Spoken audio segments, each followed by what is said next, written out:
da ngeen di bës cloche bi ngeen doon membre ba faw Toubactu officiel bis ni ki tey daal jàpp leen dootu leen amati benn jaaxle si wàllu info bu gaaw te wóor.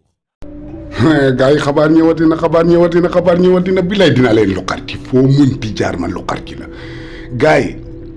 démb ci boppam démb ajuma bi buñ jullee ba pare soxna Baly dafa dem ci Basiiru Abdou Xaadar di jooy déglu leen ma de kii di fayu mot ñoo may woo di may wax dafa toog foofu di jooy ne ko parce que mission bi nga xam ne bas da ko jox